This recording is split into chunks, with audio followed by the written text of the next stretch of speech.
उपमुख्यमंत्री अजित पवार यांनी गजापूर इथं पाहणी केलेली आहे आणि या घराची काय अवस्था आहे ही देखील पाहणी केलेली आहे। आपण या व्हिडिओच्या माध्यमातून किंवा आपण दर्शकांना दाखवू शकतो की या ठिकाणचं जे घर होतं त्या घराचे जे साहित्य होतं ते कसं विखुरलेलं आहे आणि या ठिकाणी एक कपड्याचं दुकान होतं, त्या ठिकाणी काही व्यावसायिक या ठिकाणी आपला व्यवसाय करत होता।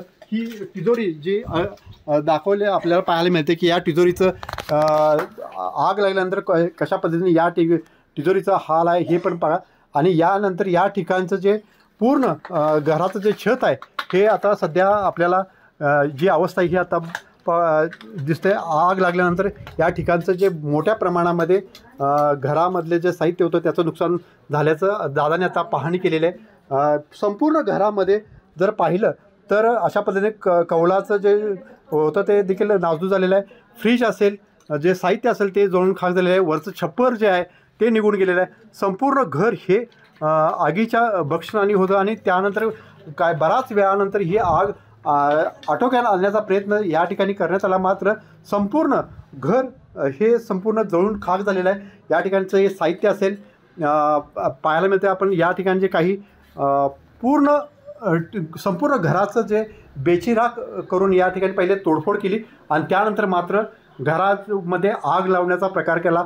या घराच्या ठिकाणी काही महिला होत्या, ह्या महिला मात्र पाठीमागच्या बाजूला जो जंगल परिसर आहे या ठिकाणी निघून गेल्या आणि घरामध्ये जे साहित्य होतं ते मात्र या आगीमध्ये संपूर्ण जळून खाक झालं। साधारण तिजोरी असेल किंवा या तिजोरीमध्ये साधारण या महिलांचं जे व्यवसाय करत होते, कपड्याचा व्यवसाय होता, बांगड्या विकत होते या ठिकाणी आणि अन्य साहित्य जे होतं ते मात्र या दृश्यांच्या माध्यमातून आपण पाहू शकतो की कशा पद्धतीनं हे जळून खाक झाल्याने या ठिकाणी मात्र बांगड्यांचा व्यवसाय असेल, या संपूर्ण कपाडाची जी अवस्था आपण पाहिल्यानंतर या ठिकाणचं जे दृश्य आपल्याला विचलित करू शकतं। गजापूरपासल्या या घरामध्ये आग लागली होती। या ठिकाणी जे कपड्याचं दुकान होतं किंवा जे साहित्य होतं, बांगड्यांचा व्यवसाय होता, या ठिकाणी मोठ्या प्रमाणामध्ये सिलेंडरचा ब्लास्ट करून किंवा घराला आग लागल्यानंतर सिलेंडर जे होते या ठिकाणी जी पूर्ण जे घर होतं ते उद्ध्वस्त झाल्याचं आपल्याला पाहायला मिळतं। अशा पद्धतीनं या ठिकाणचं जे दंगल उडली आणि त्यानंतर ते इथलं जर घर जे पेटलं आणि त्या घराची जी अवस्था आहे हे आता आपण पाहू शकताय की ही स्थिती गजापूरमधल्या या एका फॅमिलीची आहे आणि या फॅमिलीने आता सध्या नुकतंच दादांनी या घराला भेट दिलेली आहे।